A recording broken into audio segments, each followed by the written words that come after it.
Yeah, I'm not gonna do that to walk away and then come back again because when I hit like start streaming, I will immediately start streaming. So I'm just gonna sit here. It was a nice idea. But thanks everyone for watching, for checking out the stream later. As always, I will be going over certain topics that we discussed in the Sunday video. It will be a really good time. I got some pretty fun things to go over, of course. I'm gonna tell you what they are after I get any feedback from the chat. See if they're alive, if they are ready for everything. So this week on the main channel, we actually do have some fun things. Today, after this stream, a big Assassin's Creed Shadows video will be going up on some exciting topics that I wanted to talk about. So look forward to that. If you're watching this later, it's likely already up. Hey, Iron Minds, good to see you. Thanks for joining again. Ivan is here too, that's great. Amont, good to see you as well. And Samaya, as always. I already saw you lurking. Redwood Phantom, good to see you as well. Brock, thanks for joining. Just Cause 5 announced this year. What's interesting with Just Cause and that whole situation is that they were working on another game for Xbox. Damn, let's see. Just Cause Dev's new IP. It was like a heist game. Contraband. But yeah, that was announced in 2020 or something. Not sure if you remember that, but I'm not sure what's going on with that game. They probably should have focused on Just Cause, and they probably could have launched that already. But I'm also not sure if there's a lot of room for a game like Just Cause these days. No Blood Blue mod name looks so weird, lol. I still need to add you, Ben. But when I think I need... Oh wait, maybe I can do it. I can probably do it through the chat. So I'm gonna quickly do it here. Change accounts. If I then pop this again. I think I can now make you a mod. Ha! That's great. Boom. Ben, if you now type again, you should have your blue name back. Melissa, good to see you as always. I'm over my initial shock on the AC delay and I'm hyped again. Good to hear, because yeah, it was a shock last week, of course. Came kind of out of nowhere. I also saw I think I said it before during that stream that we did on the JorRaptor channel, of course, talking about the delay. That I got a text from Fragnard, who I of course do the podcast with every week on the JorRaptor channel on Wednesday. He was like, did you see it or so? I was like, what do you mean? And then I saw it. But hey, I'm over the initial shock as well, and actually have been looking at sort of the timeline now. There will be way more time to make preview videos. They will have more time to kind of share things that they want. As I said before, it already felt kind of as if we were in a rush, where, hey, you're back, the year starts, of course, the first week of the year, everyone is still kind of chilling out, not even working in some cases, and then the first week of January, everyone is starting up.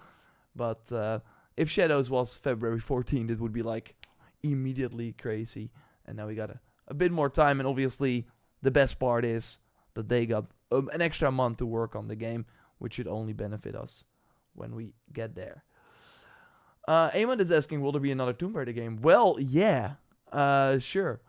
We are actually doing this week a video on the big games that will be announced in 2025, and Tomb Raider is part of that video. So look forward to that. But yeah, we know there's one in development at Crystal Dynamics, so the studio that did the whole trilogy, of course, starting with Tomb Raider, Rise of the Tomb Raider, and the Shadow of the Tomb Raider. So we should have that. Ivan, that answered your question. So wanted to publish that a bit earlier, but We of course, like Joyce and Dennis, of course, had a break over Christmas and New Year, and usually a freelancer edits those videos, but he was not available. So yeah, it's almost done. We will finish it tomorrow and then probably publish it on Wednesday. That's the plan. Remo To Nolo, good to see you as always as well. Nyla saying, first time catching you live, all the way from Texas. Well, good morning, and great that you can join. We're gonna go over some topics, of course, today, as always, that I prepared for you. It will be a bit more in depth on certain topics that we discussed in the Sunday video, of course, the gaming news roundup video we post every Sunday on the main channel. And also some other topics. One in particular that I'm kind of curious about is the Where Winds Meet. It's a new open world kind of Ghost of Tsushima type game, but set in China. And it is now out in China already, and a lot of people have been posting videos. So I collected a lot of gameplay that we can like watch together and kind of get a feeling for the game. And so far I'm pretty impressed from what I quickly saw, but of course we're gonna focus a bit more on that. So Maya, this is not a joke, and it's good that you start your super chat with that. Of course, thanks for your support, because it's everything you say is sarcastic, at least, and that's a good thing, by the way. But thanks for like setting it straight. Pirates in Yakuza legitimately has better naval combat and shipboarding than Black Flag shown in the Lost RGG Direct. Okay, that's pretty cool. That's pretty cool. Yakuza, I love how you say Pirates in Yakuza. That's not even the name of the game. But now that Shadows has been delayed, because I've kind of like put all the February games like to the side, because I knew, okay, I will be playing Shadows all the way anyways. But now I can look again and be like, maybe I do want to play Avowed. That of course was launching a few days after Shadows. But now, hey, maybe I will give it a shot. Of course, we do have Kingdom Come Deliverance 2 already. Dennis is playing that. We did the preview, of course, on the main channel for that. Very, very good from what I've seen, but not for everyone. And I think that's good to focus on, because it looks kind of like a medieval RPG. That, yeah, if you like open world RPGs, you might like. But the focus on the little things, that game really taught me that, okay, I'm really a mechanics, like sort of combat.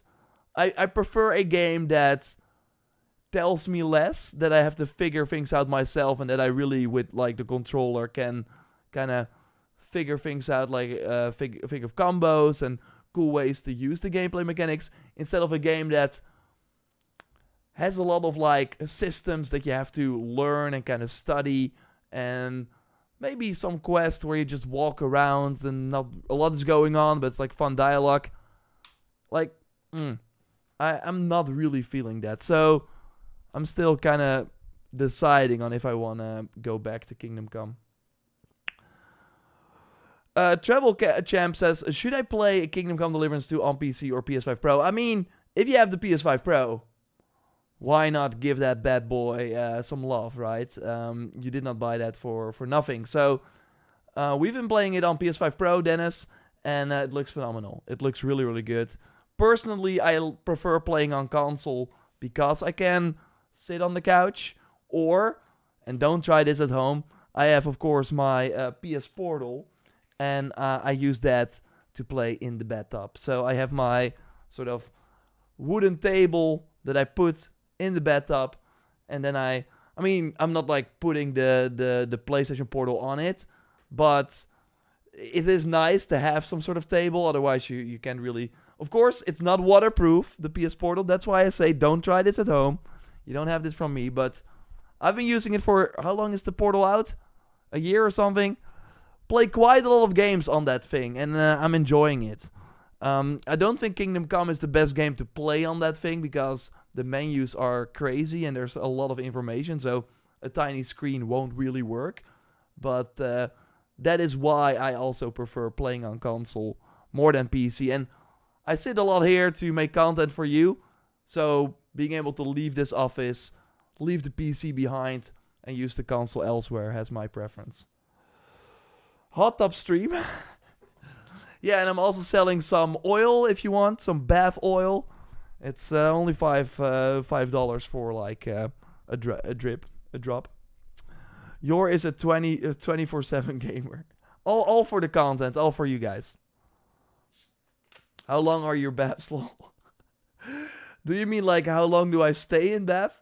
Or yeah, I mean, to put it into, did I binge? No. So I also sometimes watch like TV shows in bath. I like a tablet on that wooden table, and I mean sessions can range from 2 hours, 4 hours, but then of course you have to refresh the water, otherwise it's getting cold.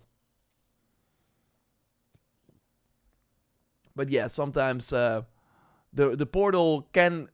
I think the portal has like 4 to 5 hours of battery life. It's sometimes I do get that notification and it's like you have to charge it again, and I'm like I can't charge it. I mean I'm in the bathtub, but that's why, pro tip, if you like to go in the bathtub, charge everything before you do. Otherwise, like the thing that sucks the most is not being ready to leave the bathtub and then having to because your devices are out of a battery. Okay, gaming news from the bathtub.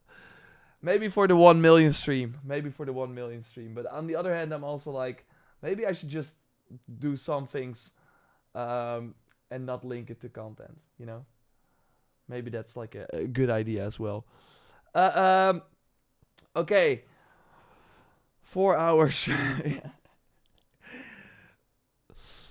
What did you think of Secret Level? I did not watch, Nyla, I did not watch Secret Level yet. I heard like mixed things about it, so that's why I was like, there are other shows that like I did watch in the bathtub. Suicide Squad, Squid Game season 2, 2 episodes per session, 2 episodes per day because I want to space it out. I think it's I love Squid Game 1, and I was kind of like hearing mixed things about it. The first 2 episodes, after that, amazing. So there are like multiple TV shows on my list. I'm not sure if I will ever get to Secret Level. I might like pick the best episodes. If you have to pick one, which one would you recommend? But no, Arcane, I still need to watch that. And Severance starts next week already. Of course, Apple TV Plus, one of the best TV shows in recent memory, is finally back. Super interesting concept where you go in an elevator and then at work you have like a different mind than outside of work. So when you're at work, you don't know what you do outside of work, and when you're outside of work, you don't know what you do at work. Won't say more, but that's a very interesting concept. And April incoming, of course, The Last of Us. Yeah, season 2. Bathtub stream or 8 hours Skull and Bones stream? Damn. That's an easy choice. 1 million Sparking Zero bathtub stream. Do you recommend Squid Game? Yeah, 100%. 100%. I did not watch Alice in Borderland. Is that the... Oh yeah, maybe I should. It's like it's also like a game show, right? Where everyone dies. Yeah, Arcane is definitely the one to watch. Yeah, I've been like holding back Arcane because I want to like find a proper time for it, and I want to spend like maybe an hour or something to watch like a recap of what happened in season 1. I did do that for Squid Game as well. Like it was only 10 minutes, and I got into it pretty quickly because, of course, a lot like there's like one core thing that happens in Squid Game, and a lot of the characters will not be in season 2, so you can easily kind of get up to speed. For Arcane, that's of course different. So I want to like make sure that I have the proper time and headspace to. And it's also nice to kind of know, oh, there's still this amazing TV show, right, that I can watch, which is exciting. Arcane goes hard. Yeah. Creature Commandos. I am a fan of James Gunn, though, so Maybe. But you're the first one who actually says it, and you say it with like an LOL, laughing emoji. So I'm not sure if this is like something I should take seriously. I'm still mad they didn't continue Mindhunters. That's like a Netflix show, right? Heard about it, but too many things. But on my list for this year, Severance, White Lotus Season 3, of course, HBO. Then we have April, The Last of Us Season 2. Squid Game Season 3 will be happening this year. And that's kind of things that I can... And Peacemaker Season 2. Peacemaker, one of my favorite TV shows ever. Also James Gunn. When will Judas launch? It says CG... G. What a annoying name. But when will Judas launch? I think 2026. Like, they don't need it in this year. And I'm excited for that. It's the new Ken Levine game. Okay, it's time to go over some actual news, some actual gaming stuff. We're recording videos, of course, here that will then be going live later on this JorRaptor React channel. So thanks for joining. So I will be mostly talking here. And then, of course, you can insert all your input, etc. in the chat. And I will shout that out if I find it, if it adds anything to the video. And otherwise, I will, of course, after the video, be focused on the chat again so we can talk about that. Let's go for topic number 1. I have 4 topics prepared, or do I have 5? No, I have 4. We're going to start with this one. Some Xbox stuff. Let's see. Do I have my... I have like a doc for each stream. So I kind of know what the overall plan is. Okay. I think I got it.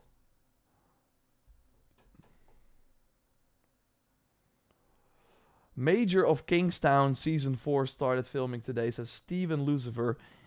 That's the first time I'm hearing of it, and it already has Season 4. That once again shows you how many TV shows there are. But I'm happy that you are happy that that is happening. Okay. Xbox is starting out strong in 2025. They announced their Xbox Developer Direct for the third time in January last year, and the year before we, of course, had one as well. So let's go over what they have planned. Then I also want to look at some other rumors of things that will be happening for Xbox players, but also for PlayStation and even Nintendo players in 2025. So let's see. We go over to the Xbox block, okay?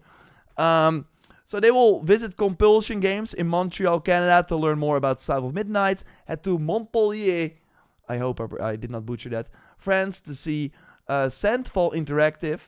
I think this is their first game. Claire Obscure Expedition 33. Stop by the legendary studio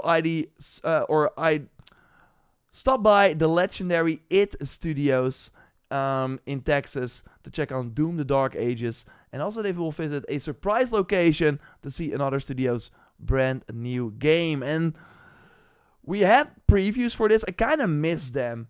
So this, of course, South of Midnight that we will finally see more of. I need to be convinced more that this will be worth my time. I do like the art style a lot. And I'm all for new IPs. Before this, they did We Happy Few, which was quite interesting, but did not really work out for them in the gameplay department. It was kind of a survival game, if I remember correctly. So this is more a action adventure, narrative focused. It's in particular the combat. Let's see if we have some like actual combat footage here. But I'm not sure if it's gonna be... It kind of gives me like Banisher's Ghost of New Eden vibes, where the combat was like manageable, but it was not one of the strong suits of the game. So yeah, we have like sort of powers where we can create things in the environment.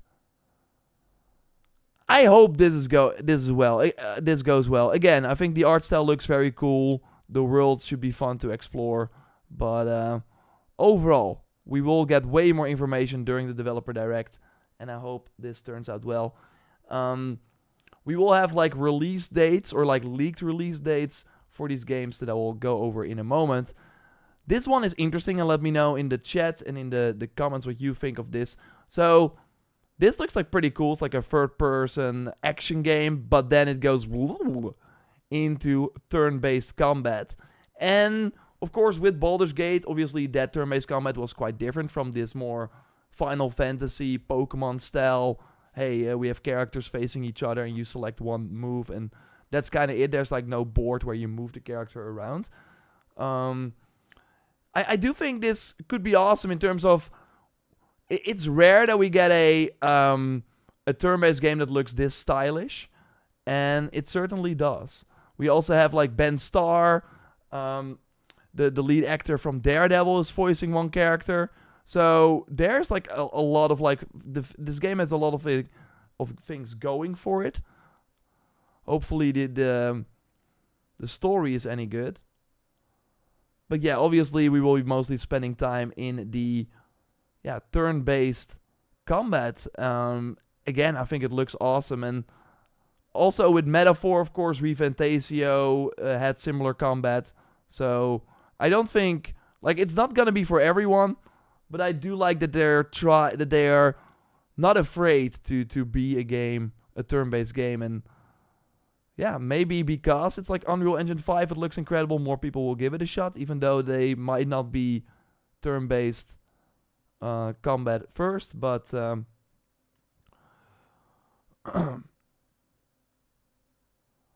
Expedition 33 looks so cool. I'm very excited. I hope it's not all hype. Again, like we will see way more during Developer Direct. And yeah, I'm sure that we will get some answers, hopefully there.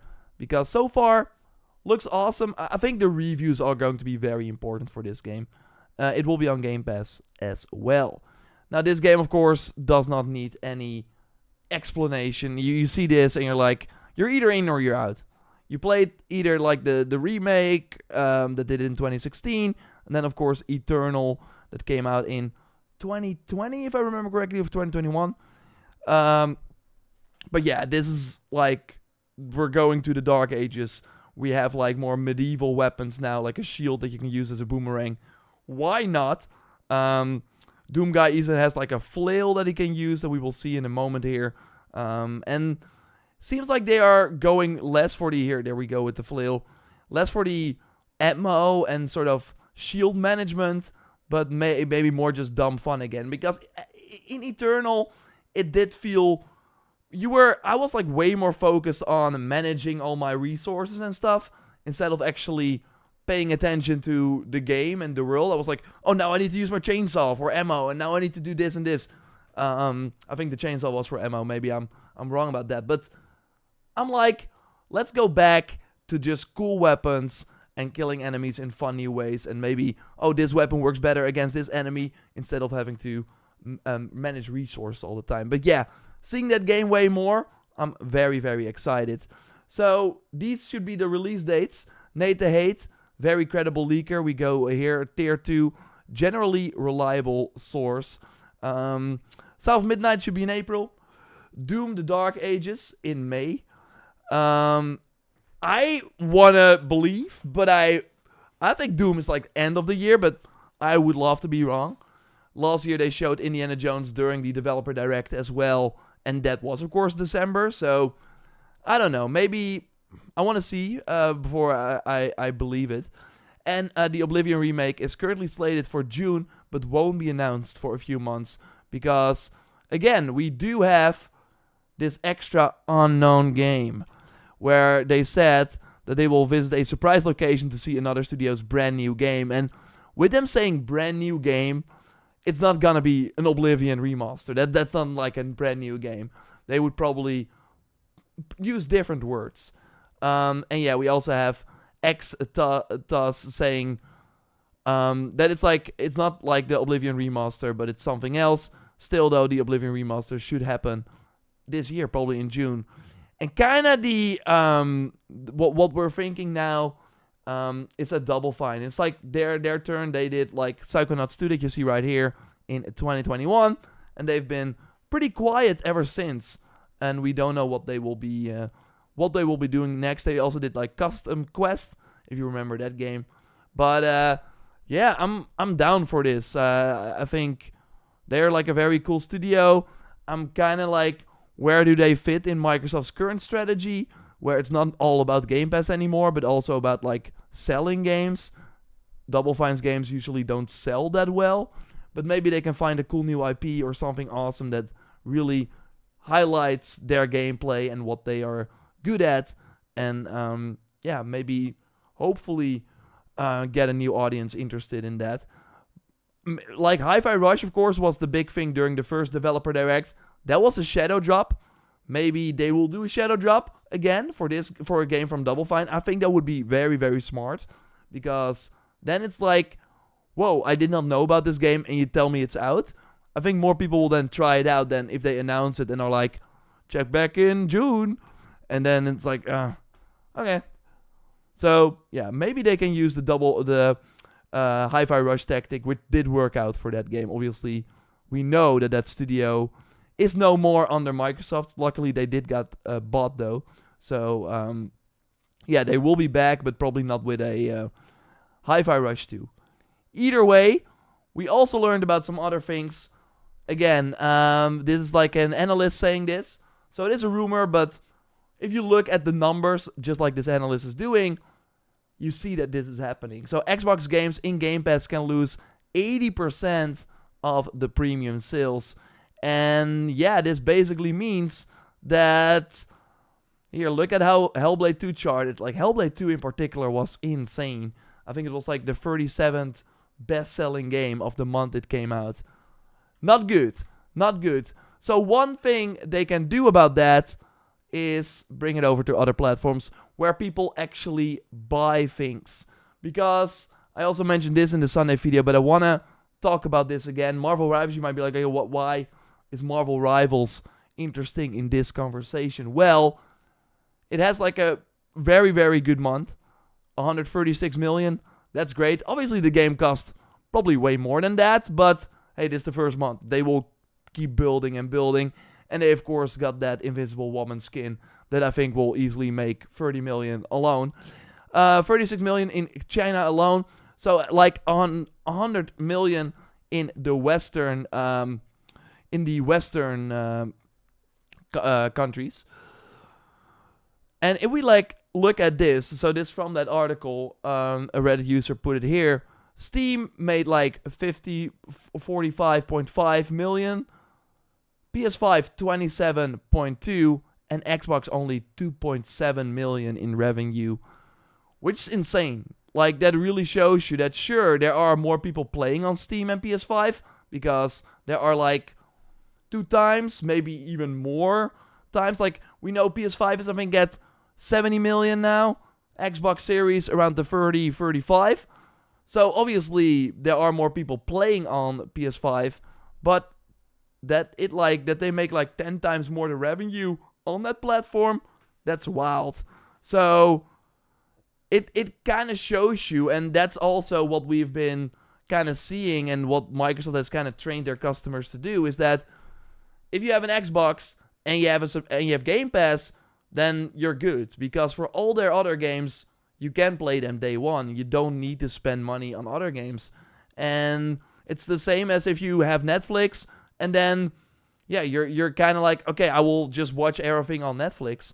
I know many people do. And then, okay, if a movie is not on Netflix, oh, so be it. I'm not gonna like buy a movie when I have a Netflix subscription. So a lot of people think like that, and that's kind of what they trained their Xbox customers to do. So news like this, where we see Final Fantasy VII Remake coming to Xbox in 2025 and Rebirth in 2026. Also a rumor from Nate the Hate.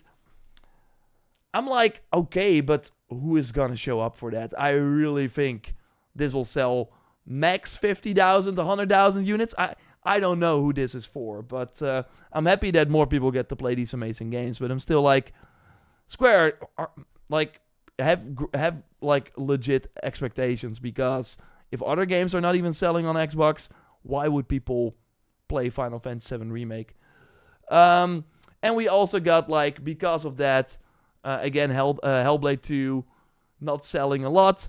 yeah, they want to make more money from that. So we have some games that we know or kind of from very reputable sources are coming over to PlayStation 5.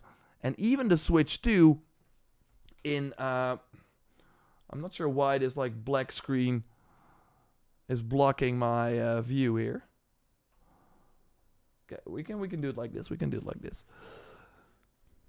So yeah, they say, according to Mr. Haight, there we have him again, Microsoft Flight Simulator 2024 and the Halo Master Chief Collection are both slated for multi-platform treatment, with each game launching on PlayStation 5 and Nintendo Switch 2. I can corroborate independently with my own sources that all the above is most likely true. So this will be happening in 2025. And then also other games, I've heard that in addition to the above, Hellblade 2, Age of Mythology, and potentially Gears of War 1 Ultimate Edition are also slated for PlayStation 5 this year too, although I'm unsure if that includes Nintendo Switch 2. I would expect that it most likely does if I had to guess that part.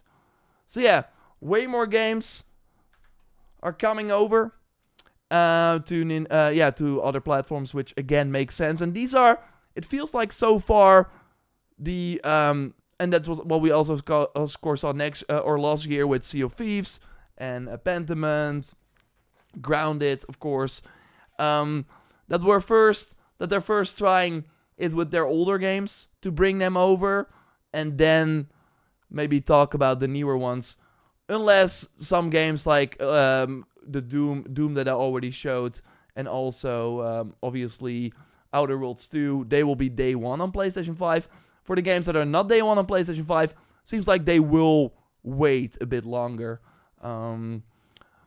It is kind of case by case based, like Indiana Jones, then like 4 months or something. So we will have to wait and see. But basically, what it feels like is that at one point, all these Xbox games are coming over, and I'm sure that as time goes on, there will be less and less exclusive Xbox PC games, and more that will launch day one on everything. And also interesting for Xbox, Gears of War 8 E-Day might come out this year around Christmas. I'm like, where does that leave Fable? Because that should be 2025 as well. To me, that tells me if they have Gears and Fable, delay one, and that will probably be Fable.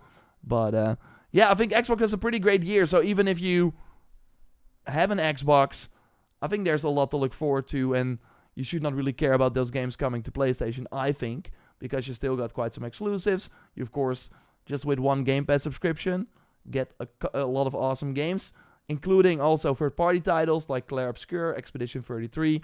So I think things are looking pretty great, and also, yeah, on PlayStation we can probably play Halo and Gears this year, which would be kind of awesome.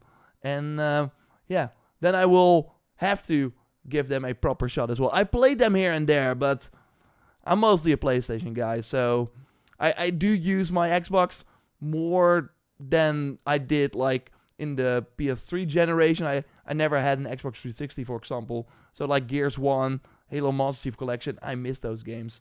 And I will totally be playing them with this DualSense Edge if I get the chance. So of course, let me know what you think in the comments, and subscribe for more. I will speak to you soon. Goodbye.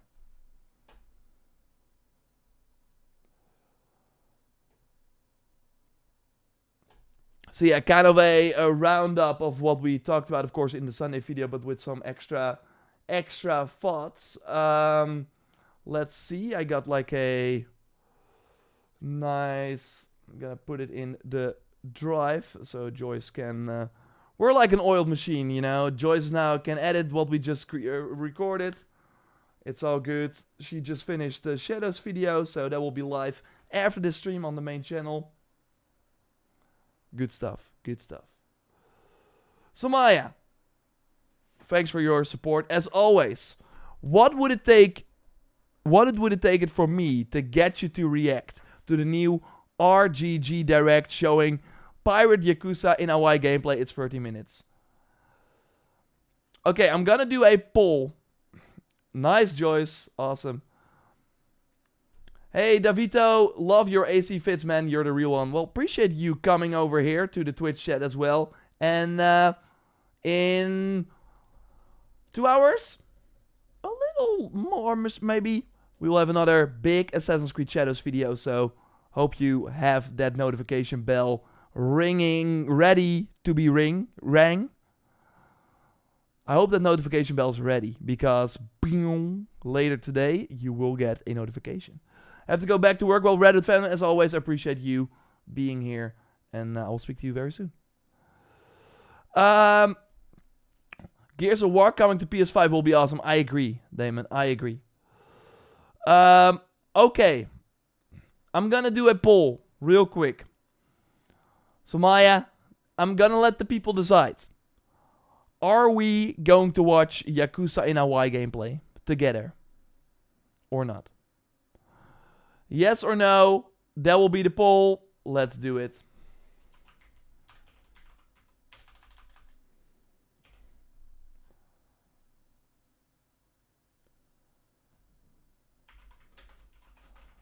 And I have to say, I've never played a Yakuza game before. Are we going to watch the Yakuza stream 30 minutes together here? Or continue with other topics? Because we have to give people a choice.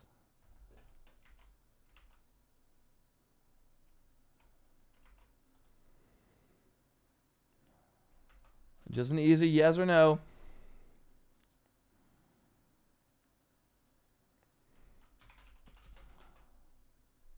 Boom!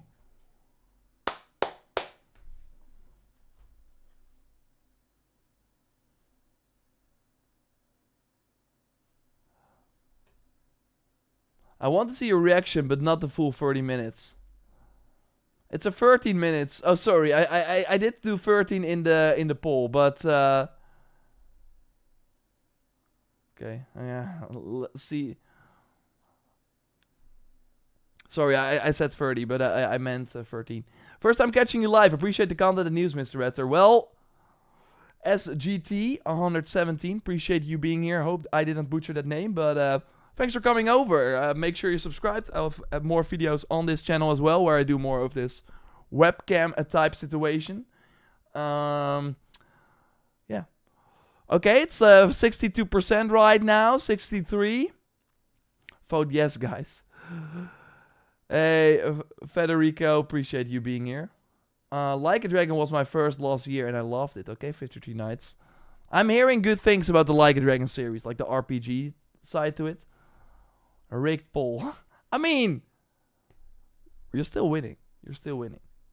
When do you think Starfield will hit a PS5, says Jack? Wait, we're gonna do that again. When do you think Starfield will hit a PS5, asks Jack.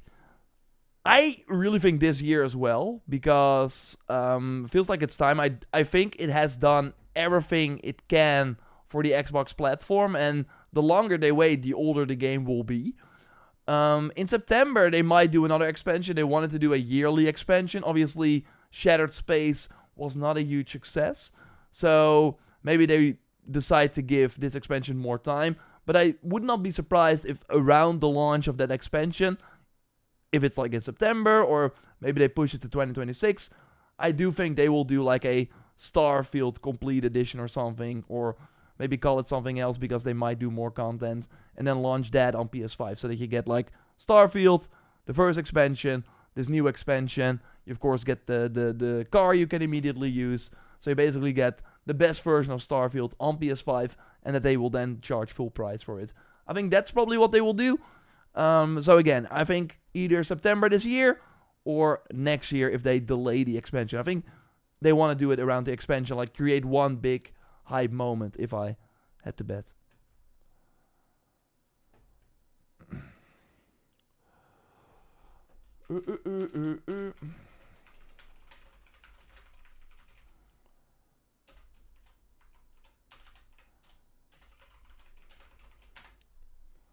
Beep, beep, boop, boop. Okay, it's time to bring up Yakuza. Pirates in Hawaii. I never thought we would see this presentation, but here we are. Let's see, Sega probably has it up, right? It's quite a lot of views.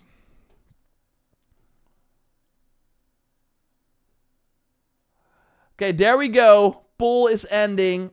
Boop. Thanks everyone for voting. Let's have a look. RGG Like a Dragon Direct. I'm curious. I never played a Yakuza game before, so bear with me, but this might be the one.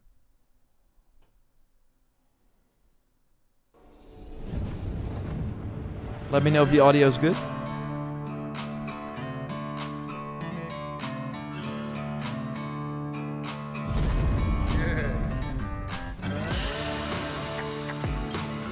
It puts Skull and Bones to shame. Well, that's not very hard. 53 nights.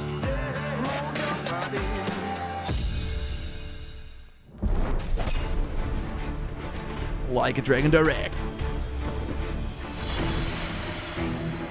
Ahoy, Captain.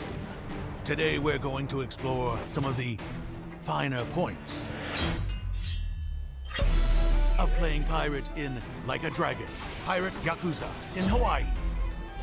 With its brutal buccaneer brawls, one-of-a-kind crew building, and exhilarating naval combat, prepare yourself for an over-the-top high seas adventure for the modern-day privateer, helmed by you, the one-eyed ex-Yakuza, Captain Majima. So far, it looks like the naval combat will just be way faster, which I do think is kind of cool because they could get like pretty long in the Skull and Bones Odyssey Black Flag. So hoist the sails. We're on the hunt for scurvy dogs and legendary treasure.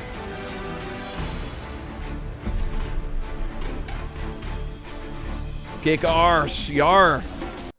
So they have like conquest battles.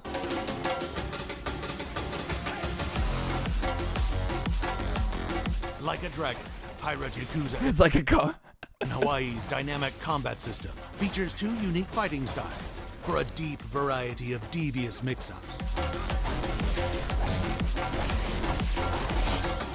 Deliver explosive blows, judicious juggles, and gravity-defying air combos that generously reward your creativity. Okay, but all these enemies are just waiting. Your creativity. What are they doing? They're doing nothing. With Mad Dog style, channel Majima's muscle memory. What are these guys doing? To slash and stun scallywags into Maybe that's submission. like a thing in Yakuza, but Deliver precise yet powerful these people are just chilling there. combos with speed, agility, and flair.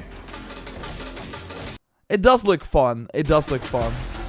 But it feels like multiple games in one. And we'll of course get to the naval part in a moment, but yeah, this looks like Yakuza to me. Dodge and block to land destructive counters.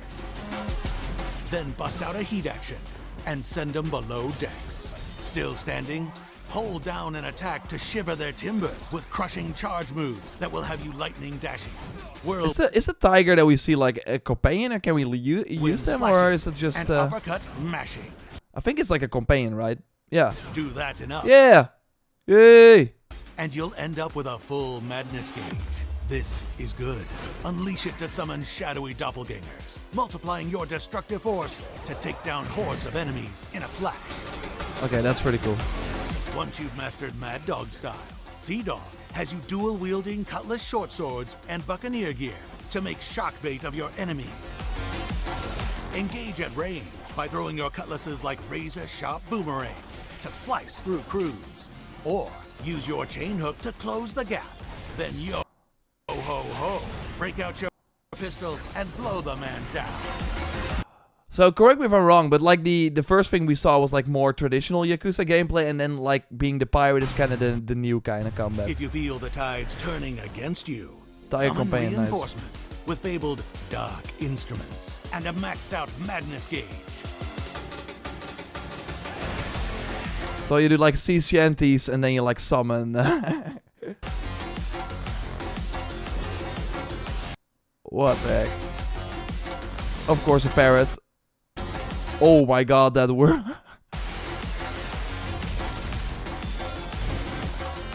Let the dogs off the leash and the steel really starts singing. Oh, you can like switch between them. Some fighting styles with lightning fast swaps to execute criminally creative combos and give these clowns a hands-on juggling lesson. Ah, that's kind of cool that you can like switch between on the fly. It's not fast enough to kind of like it does take some like yeah, it's not like fast enough to really like create like combos together, but And in defiance of rules kinda and is, gravity, take the fight to the air with Majima's electric jump, a whole new dimension of destruction. Hope you have a frequent flyer program because you're going to enjoy the air up there. We're keeping this sea shanty short, but there be tales of scattered makeshift weapons to find and wield on the fly. they had so much fun like with this script because they're like, okay, let's put a lot of pirate puns in there. Upgrade paths and precious rings that enrich your abilities, and plenty more. What? How many rings do you have? Of upgrade paths and precious rings That's crazy. that enrich your every abilities, finger, nice. and plenty more to discover as you master a dual combat system as savagely maniacal as the man once called the patron saint of pain.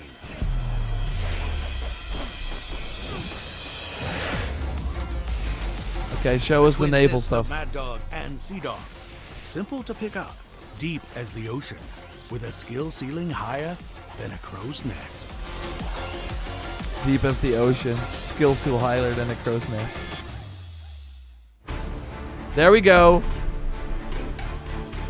Okay, yeah. So yeah. Oh, sorry. These are our companions. Like, why would you choose these guys over the over the tiger path? Okay, there we go. Batten down the hatches and get your The environment looks so bad. batten down the hatches and get your ship together, Captain. It's about Okay, that shark cannon is pretty awesome. That shark cannon is pretty awesome.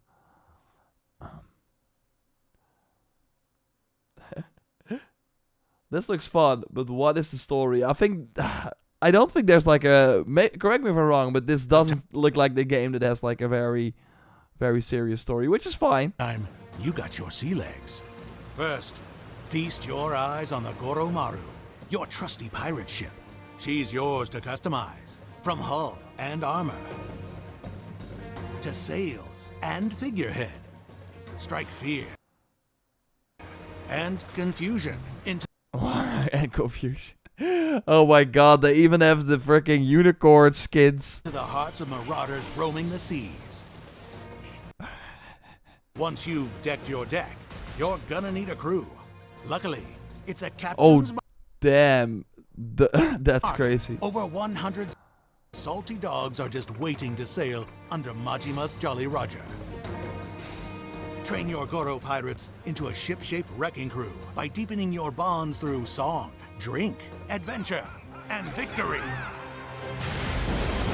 Why is there a guy in like a freaking Adventure astronaut and like victory. suit?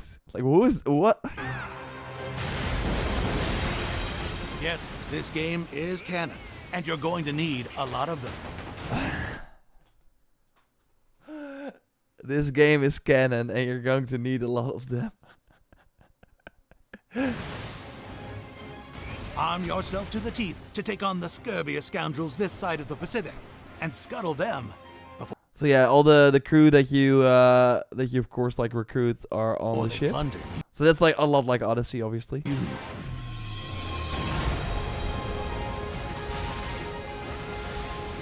You'll find plenty of firepower to affix stern, aft, starboard, and port. And what's a rocket launcher but a modern-day blunderbuss? Okay, that's pretty Test awesome. the waters with a shipload of Because there was like always in the Assassin's Creed games, like losing control of your ship during modern-day blunderbuss. naval combat was never a smart idea, but actually being able to shoot from afar is kind of awesome. Test the waters with a With shipload an actual of loadouts rocket and launcher. upgrade your arsenal to visit utter destruction upon your foe's collective broadsides.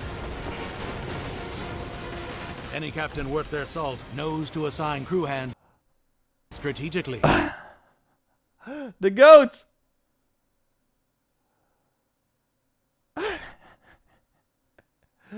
What the heck? To max out their ship's attack and defense. before I got like raising the black loadouts. flag. With dread rivals and fearsome creatures roaming the seas, it's all hands on deck. The open ocean isn't known for its hiding spots, and before long, you'll find yourself in the crosshairs. Take the helm as exhilarating, real-time naval battles ensue. Quickly maneuver into firing position while avoiding enemy bombardments. Then deliver devastating damage with a volley of cannonballs, maelstrom of bullets, Freaking the speed at which you like shoot these maelstrom of projectiles. bullets, laser blast, Laser or blast. wall of flame. You might even take your hands off the wheel to add a more personal Yeah, that's touch cool. to the That's I love that. proceedings. I love that. Captain's discretion. Just keep an eye on the health of your crew and ship, or you'll be swimming with the fishes. Deal enough damage to the enemy ship for a guaranteed depth sentence. Or set a Sheepman is from a minigame. collision course. Issue the boarding command to take down the captain face to face in all out. Whoa, and it's not just a cutscene like in Skull and Bones? Crew Oh my god, it was this like pineapple. versus crew deck battles.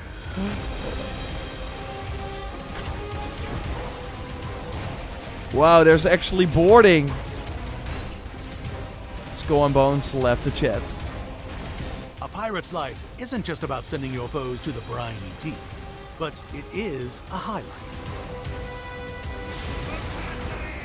Once you've got a few notches on the gangplank, This person had like no clothes on once whatsoever. you've got a This is not smart few to bring to like a freaking cannon. on the gangplank, set a course for Gangplank. further adventure. Oh yeah, of course. I like the sort of modern take on it, right? That it's like a combination of... Yeah, they just go crazy with it, like laser guns. Okay, there we go with the Tiger Companion. Oh, it's like an Animal Crossing minigame. Welcome to your Didn't they have that in the Lost game as well? home on land, Rich Island, a remote fishing village where you wash ashore with Yeah, no memory or much else to your name. Local island boy Yeah, Grissa, Naval Combat definitely looks like it could be fun. Yeah, for sure. It feels way more arcadey, way faster. And I think you're way less like waiting before any of your gear and stuff and your different firepower is ready to be used. Noah Rich, feline friend Goro, and family Goro. take you in and become the first allies of your pirate adventure. Thanks to them, Rich Island is the place to rest up, restock supplies, reorganize your wardrobe, and Yeah. rehabilitate any animal friends interested in the pirate life. But the real action can be found on Madlantis, a secret criminal hideout born from a ship graveyard and ruled by ruthless pirate lords. Set a course to find a cavernous pleasure district bustling with activities, and the infamous Pirates Coliseum, where you can put your skill to the test in a spectacle of piratical combat. That's awesome. Oh, wow, they have an arena for naval Will it be combat. fame and fortune, That's insane. or a watery grave? Rise through the ranks of 4 battle types, all offering unique challenges that ramp up the risk. What? They have a samurai captain. All offering unique challenges What the heck? Pretty pink pirate. Devil Flags, the second fleet. that ramp up the risk and the reward. Once you've sent enough souls to the locker, head over to Nele Island, a holy site overrun with nuclear waste as a result of unchecked greed. Ex-Yakuza, looking for a new start, have flocked here to aid believers in the cleanup. But not all is as it seems. Could this cursed land be the key to Majima's missing memories? Or something else altogether? And This game feels like it's like 5 games in one. It's like the regular Yakuza gameplay. They're like, oh yeah, we always have these mini games. Let's put them on a casino Las Vegas island. Oh, we want to have some sort of mystery and story. Let's have this finally, weird key to island. We need the base building mechanic. Oh, we put that on another island and we mesh it all together. And in between, you're just doing the naval ship combat. Why not? Majima's missing memories? or something else altogether. And finally, you can't island hop without stopping by the biggest chain in the game. Of course. Set a course for Hawaii to take in all the It's so random, sights, but it's cool. sounds, and activities that await a pirate of leisure such as yourself. Just be sure to dress up before heading down. Did they say how long this game was? Is it like 100 hours again? What the fuck?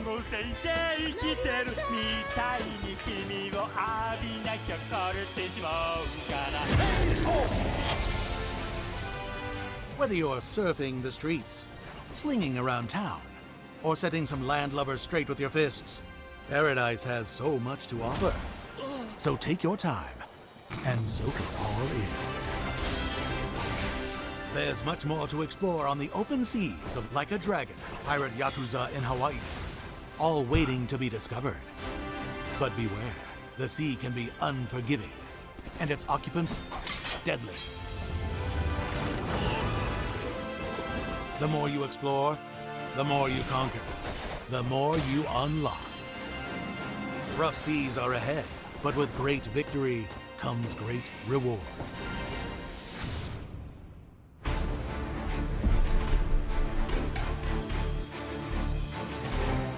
I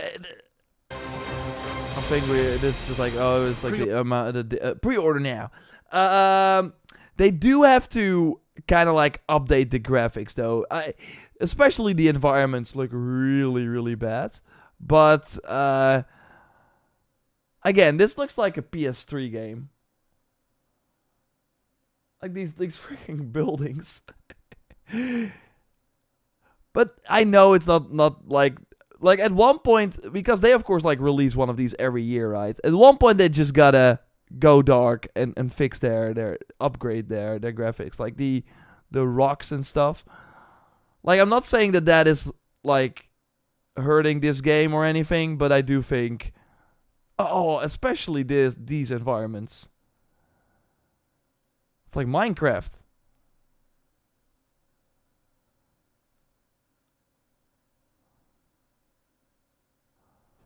But still. Thanks for letting me watch this, Somaya. To anyone who thinks it's goofy, main story of Yakuza games is fairly serious. So side content is goofy to contrast it. I mean, I think that's great. Let's go crazy. And because the whole setting is already not serious, like you're a pirate, but a modern pirate, and there's so much random stuff going on, they can better embrace it, because then it works the best. So this looks better than I expected. Maybe I will give it a shot. Again, now that Assassin's Creed Shadows has been delayed, we got time in February. Although, about Kingdom Come 2, Monster Hunter is like a week later. Still not great. Still not great. So, happy that I watched this. Thanks for the tips, Maya. But, yeah, I will probably stream it. We should at least do a stream. So, yeah. Looks fun. How many minigames? Yes, says Arc Server. Yeah. I mean, they're like, let's just do it. But it has, this video was like fun in a way where when I saw like the first part, like the gameplay, I was like, okay, sure. And they're constantly like, oh, we have this island. Oh, we have this island. Oh, we have this island. And they're all like completely different gameplay mechanics. I think that's pretty awesome. And my highlight was totally the ship battle arena. Where like in this relatively small area, usually arenas are just like grounded combat if you have just regular melee, which this game obviously of course has as well. But now you're in this very small, tight arena fighting with many ships. I think that's pretty awesome. So yeah, looks like a lot of fun. We will probably stream it. And I think this might be last gen footage. I mean, why show it then? This is their premiere stream. You always show the best gameplay you have. But I think these games just look a bit dated. At one point they gotta up it. Is it like still coming to PS4 then? That's pretty crazy. Yeah, it's releasing on PS4. Okay. Maybe they should just take a year off or something and then do a proper next gen version. We're in 2025 now. The PS4 came out in 2013. Let it go. Let it rest. It's time. Okay, subscribe, of course, for everything. And I'll speak to you soon. I like the new mic you have, Mr. Goodfella says. It looks a lot better, to be honest, and it looks like the Shure M7. Awesome, I've got one too. Well, Mr. Goodfella, you are completely right. Yeah, that large, like, vertical one, it was, like, great for recording videos without a webcam, but yeah, it's not this better. And I can, like, move it around. I can, like, talk here. You still kind of hear me. With the other one, that was not the case. Assassin Severus, of course, thanks as always for joining. Hello, good to see you. Graphics isn't everything, I know. But I think it's, like, fair to critique it, right? If it doesn't look good. Like, don't you want, like, a game that looks even better than this? I think you probably do. Infinite 12 looks pretty good, at least on my PC. Yeah, I'm sure it will still look, like, great and sharp and stuff, but the assets could use an upgrade. How are you today? Sorry I'm late, boss. I had a one-on-one tag up that lasted the hour. Don't worry, Saber Knight. Appreciate you being here. After that, I hope it all went well. Go back and look at an actual PS3 game. I know it's not actual PS3 footage, but that's what I remember. Hey, just joined. Hey, Pluggy Doctor. Appreciate you being here as well. Prove it and buy everyone a copy of the game. Yes, Somaya. Do it. Do it. Question. I'm sad we're not getting the full series of Horizon Zero Dawn. Well, nice that you talk about it, because let's go to another topic that we have. Because if you didn't know, Sony was at CES, the biggest tech convention of the year that starts in January. I think it's the biggest tech convention of the year. And they announced some things there. So I think it would be interesting to go over that and go over the announcements, which are mostly like cross-media announcements. But I still think it's kind of interesting to go over them if you don't know about them already. I'm late but made it. Well, the Hidden Creed, better late than video on demand. Why aren't you in Canada, says Sprite? I'm not in Canada, no. Do you think future AC games have been delayed too from the pipeline, says Leo? No, I don't think so, Leo. Maybe some games, but not because of Shadows. I don't think the Assassin's Creed 4 Black Flag remake they want, they will still launch. Like, it's like in their best interest to launch these games during the holiday season. That Shadows got delayed is just a, it's like just a unique situation.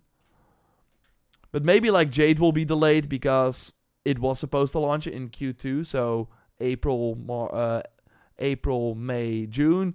Maybe because Shadows is now in March, they push it, but maybe that game also needed more time. So I don't think it's all connected to Shadows. I don't think that because of Shadows, everything has been pushed. I think the big games like Hexay and Black Flag Remake will still launch at the end of the years. But the other ones might be pushed, but maybe because they just need more time. I don't think it's like because of the Shadows delay. They're like, oh, we can't have another Assassin's Creed game in 2025. I don't think they mind. Oh yeah, do we have... Is that now the Dawn Walker?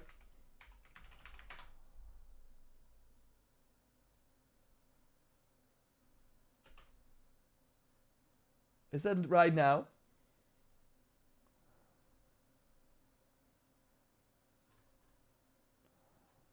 Why can I not, like, see that? Oh, it's 3 hours from now. Yeah. It's on Twitch.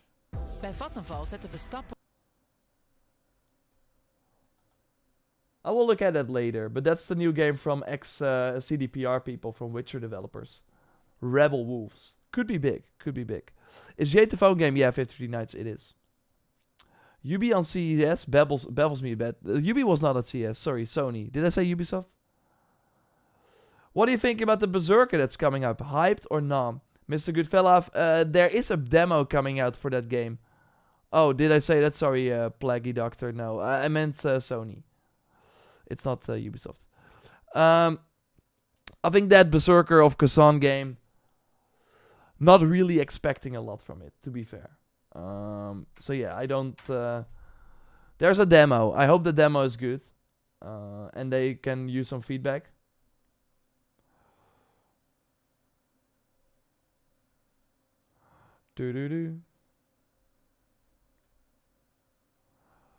I'm checking the news right now. It's mostly Switch 2 things that it's gonna be revealed this week.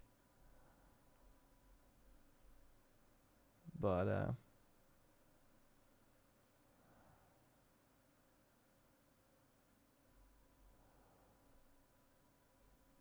yeah, we don't have a lot of other news. Only Ubisoft games might be coming to Switch. Assassin's Creed, Metal Gear Solid Delta might also be coming. Yeah. Let's go to CES. Do you think AC Shadows will be the start to AC going back to how it used to be a bit more? What do you mean, Estolans? Do you mean in terms of the gameplay, or do you mean in terms of other things?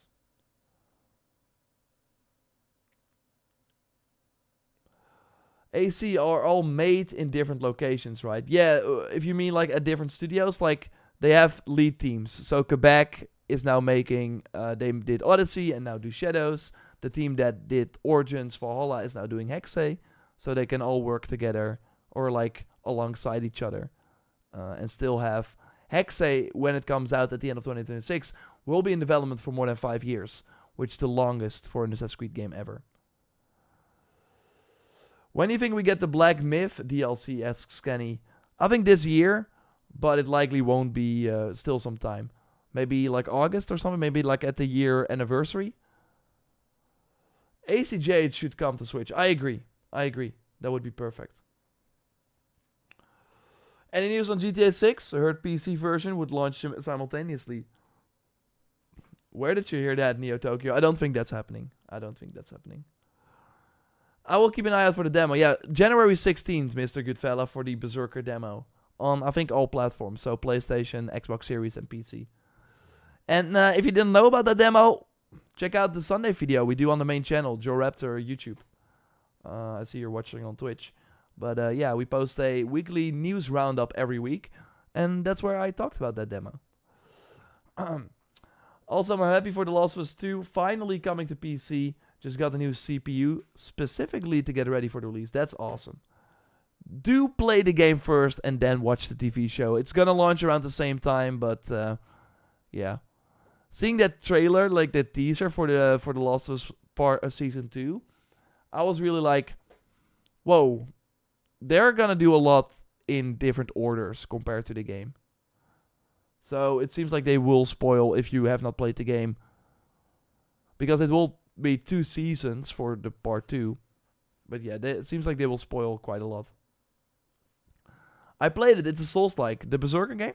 Yeah, it totally looked like a Souls-like. Richam is saying Wario64 posting stuff about the rumored Switch 2 reveal on the 16th. Yeah, that seems to be the date. It's Ubisoft Sofia making Ace Nebula. Yeah. Ubisoft Sofia did Dawn of Ragnarok most recently, Curse of the Pharaohs, and Rogue. And they are doing Nebula now. So that's the game with 3 settings. Aztec Empire, India, and Mediterranean, whatever that means. Here, did you like Stalker 2, Heart of Chernobyl? Not really a game for me. And sort of buggy reports did not really... get me excited. I played the game at Gamescom 2023, and it was really one of the worst demo I played at the show.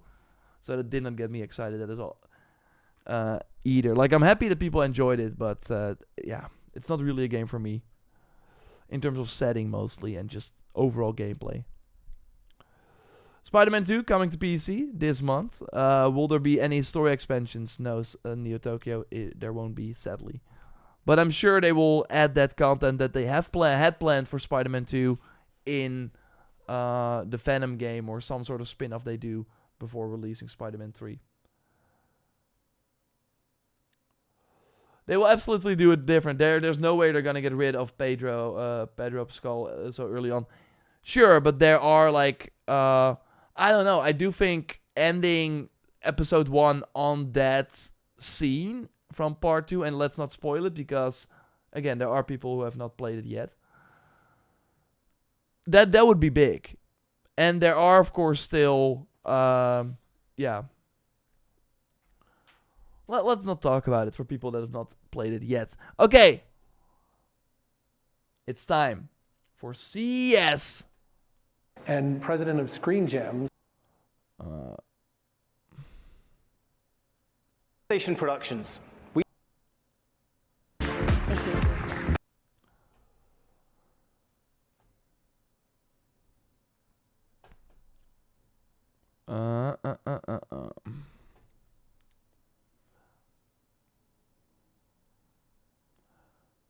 The biggest tech convention in January happened, CES, and Sony was there as well, announcing some big PlayStation things. It's all kind of cross-media, but I think it's interesting to go over. So let's go over to their stream and watch it together, and I will focus on the highlights and give my thoughts and some extra info as well.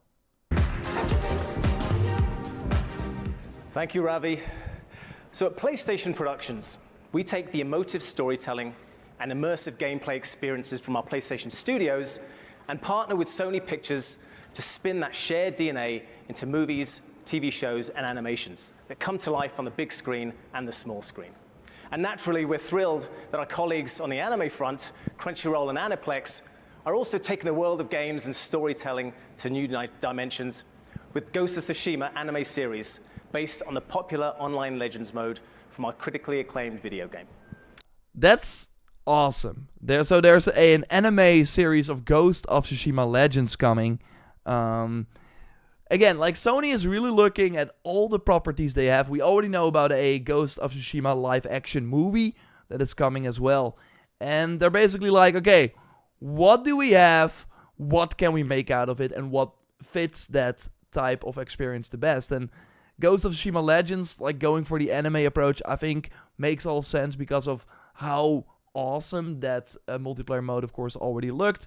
It already had, of course, a ton of colors and things popping off. So going for the anime approach, also because, of course, a lot of mythology-focused content where, of course, Ghost of Tsushima was pretty grounded. Here they really went crazy, and I was surprised by how much I loved the Ghost of Tsushima Legends multiplayer. I remember them announcing it. Of course, Ghost of Tsushima came out. We all loved the open world and the single player. And then a few months later, they were like, oh, by the way, we have a free multiplayer component that has a ton of content and with 4 characters that all like play differently. And yeah, it's coming out very soon. Enjoy. And especially the co-op nature, they really, sure, like the game plays a lot. Like they basically looked at Jin's combat styles and the way and the things he could do and divided those between 4 characters, and then for every character added some specific skills as well. Like there's only one character that can use the bow, and that's like the ranger, or at least like they have like more. Like, that was, like, their focus, right? That they could use the bow. And it was, like, awesome, like, having, like, this revive, like, a sort of support as well. So, I love this mode. It really you had to play together. There were really a ton of mechanics where you had to focus on working together. So, I'm curious how they're going to translate that to an anime show. But it's probably going to look amazing. And, yeah, I mean, the Legends mode is kind of like a narrator talking about a story, and maybe that's what they're gonna do, or maybe they're going to create stories and actual characters. You would think so, right? In the anime show, we learned from Sucker Punch that it's coming out in 2027, so it will be a while before we see it. We got like the art right here, and this makes me hopeful that the Legends multiplayer comes back. Sure, it doesn't mean that it's actually gonna come back, but makes me hopeful that with Ghost of Yotei, they probably put that out. We, of course, know it's launching this year. And then hopefully once again, or maybe before launch, when I hopefully get the chance to interview them again or someone else, I hope someone asks about the Legends mode. And hopefully they confirm that they are doing it. There were job listings about them looking for multiplayer people.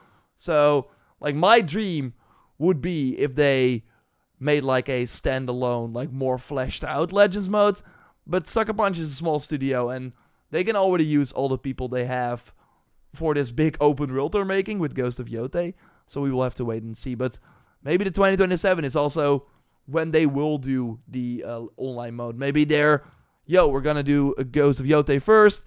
After that's out, we're all shifting over to this online mode and kind of focus on that. And then launch it around the anime. We will have to wait and see. I totally think this makes me hopeful that we will get like a Legends in Ghost of Yotei mode as well, which would of course be very exciting. At Sony Pictures, we've had a great success in expanding on these powerful stories to excite fans and introduce new audiences to these vivid worlds. From such films as Uncharted, earning more than $400 million at the box office, Gran Turismo, as well as acclaimed award-winning TV series The Last of Us. I love how they're like, Uncharted made $400 million, Gran Turismo, and the award-winning Last of Us. They're like, Gran Turismo happened as well. And Twisted Metal.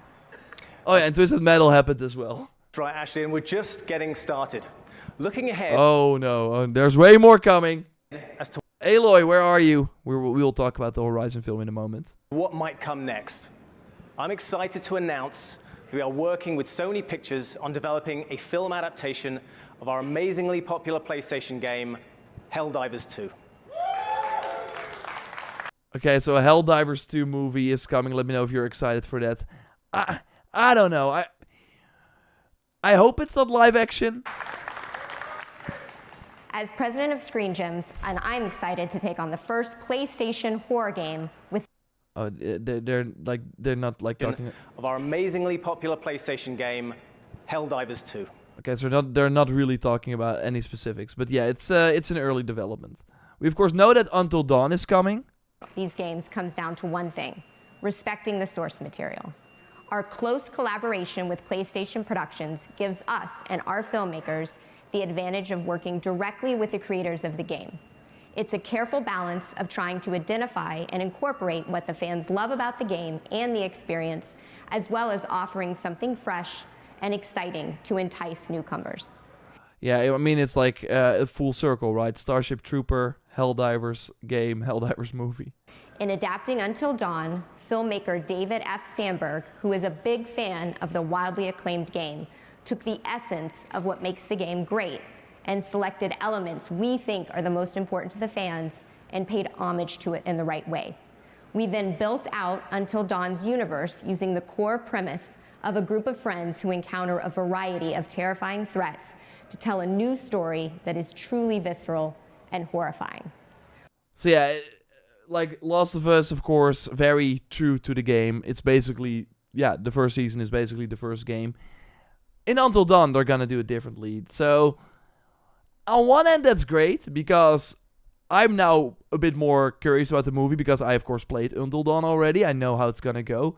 I do think for newcomers, for people who are not familiar with Until Dawn, that is a pretty cool story to see on the big screen. So I hope they, especially the sort of plot twist in that game, were really, really good. But some things did work better because it was a game where you were making choices. So maybe I'm like of two minds. This could go both ways, but I do think, okay, so it's about a group of friends who's gonna experience horror things. Okay, Cabin in the Woods. Like, we had many of these movies already. What does this, like, why is this special then, right? Apart from it being called Until Dawn. One of those connective threads between the game and the film is notable actor Peter Stormare, who voices the role of Dr. Hill in the game and also appears in the film. Okay, so that's kind of cool. Of course, you in Until Dawn had him like between chapters, right? Okay, that's kind of cool, I guess.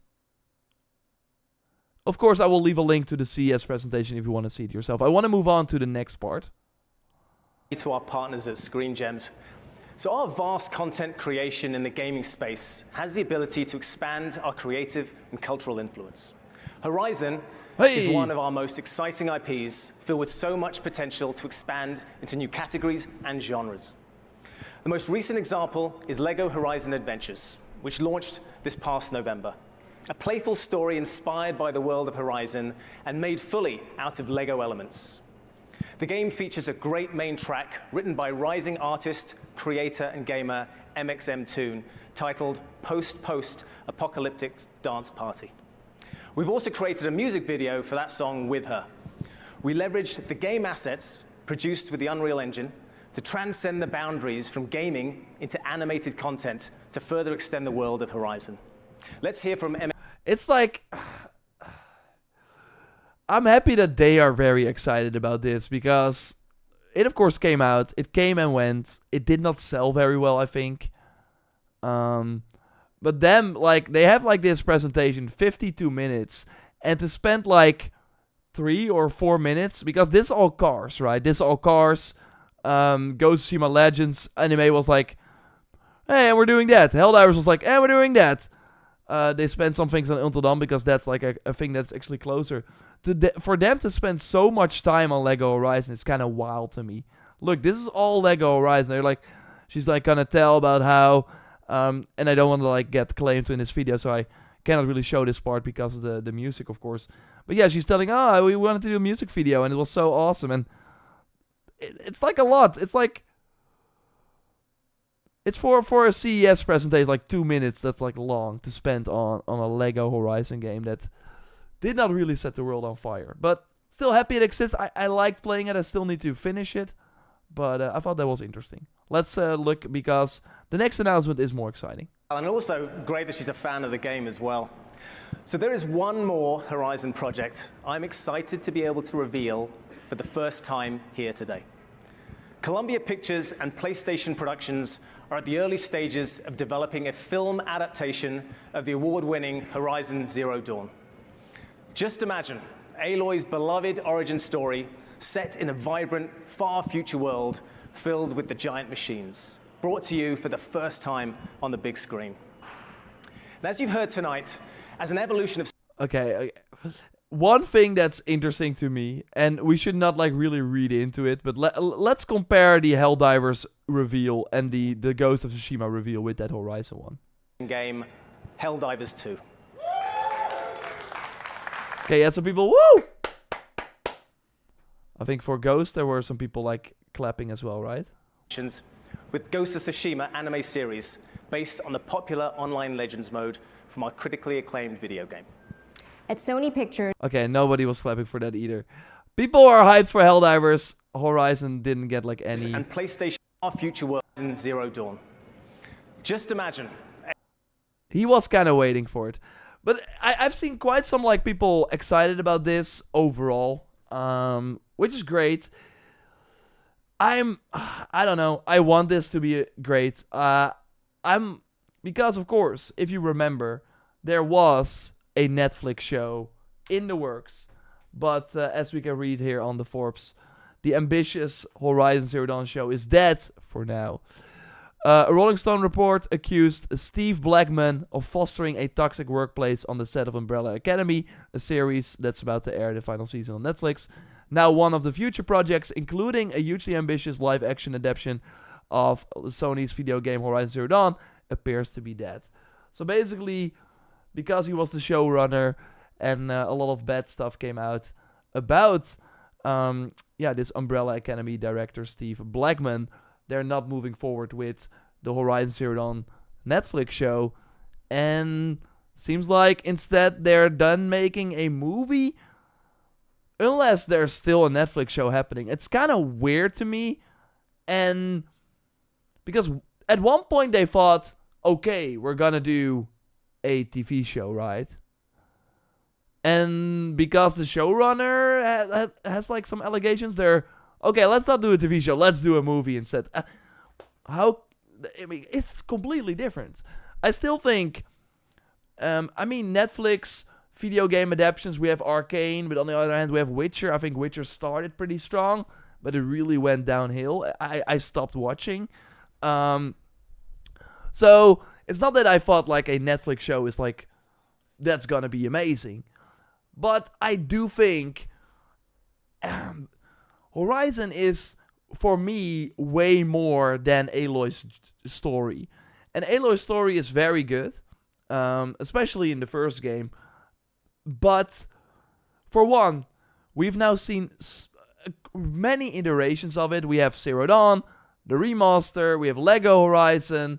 So yeah, we're gonna go through that story again. Let's go. And, I mean, that's not exciting to me as like a Horizon fan. I think that why, for example, The Last of Us really worked is that, sure, they did Joel and Ellie's journey, but to me, that was the least exciting part because I already knew how that was gonna go. I thought like the Bill and Frank episode and the start of the first like the first episode where they have like way more world building, and that adds to my experience of the game. I'm like, okay, we only saw this part and we know it was all canon. Neil Druckmann helped them create those extra moments that we did not see in the game but did see in the series. And in the series, they have time for that because they have 8 episodes or whatever, like 8 hours of pure cutscenes, basically. And I think an Horizon TV show could do that as well. Then it will not be Aloy having to save Meridian and the world. It will be about, I don't know, Peter, the Osram guy who goes hunting and suddenly finds himself with his hammer broken because he's getting hunted by scrappers, and then he's like, what the heck? Like, you could do so much cool stuff in this universe, and to then go for a movie where, I mean, the most recent movie I watched in cinema, I don't go to cinema that much anymore. I prefer waiting and then watching those movies at home. But, like, the Borderlands movie, maybe that, like, kind of tainted my excitement for video game adaptations, but I can see them butcher this easily by really just being like, okay, these are the most important parts of the Horizon story. Boom, boom, boom, boom, boom, and then we have the movie. But I think setting up the world, like having one, like they could do so much in the TV show like the old world as well, right? Elizabeth Sobek, like working out, like actually having that war that happened that caused the whole destruction that we see in the Horizon. They could do so much cool stuff because they had the time. And now in the movie, it will likely be the first scene will be like a voiceover, and then we see what happened. It will be like 1 minute. It looked pretty cool, and then before you know it, you see Rost and like with the baby Aloy and being like, Aloy, and then it's gonna follow the game, right? I don't know. I have to wait and see. But yeah.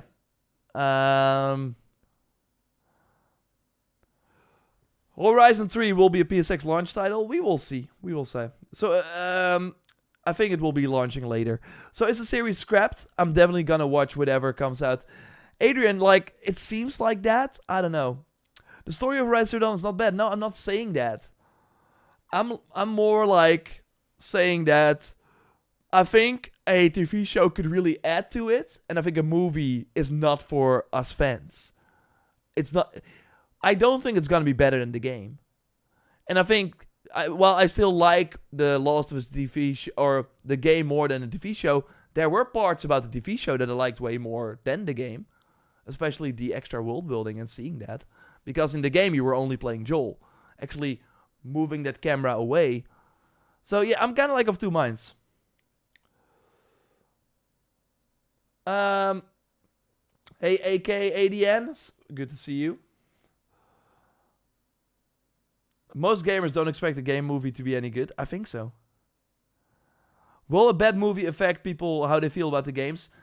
I'm not sure. I don't think the Borderlands movie hurt people's excitement for the Borderlands franchise. But I do think Horizon cannot afford a bad movie. Because there are already people that are like, I don't know. Like this should elevate. I don't know. I think a movie is just easily, they can like easily screw that up. I would have liked Horizon going animated, to be honest, but I'm still very excited for the movie. Yeah, I think an animated, but then like not have it be about Aloy. Like I totally think that if the movie is successful or any like Horizon TV thing or movie they do, I think like having small animated stories about the tribes, like having a one episode about each tribe, and then what is the life like in the tribe? What do they do? And then having some sort of thing that of course happens. Like the Frozen Wilds could be an episode about the Banuk, for example, about how they deal with that. With of course the purple. What was it called? The Apex machines. No, Apex is like Forbidden West, right? It's like the purple stuff.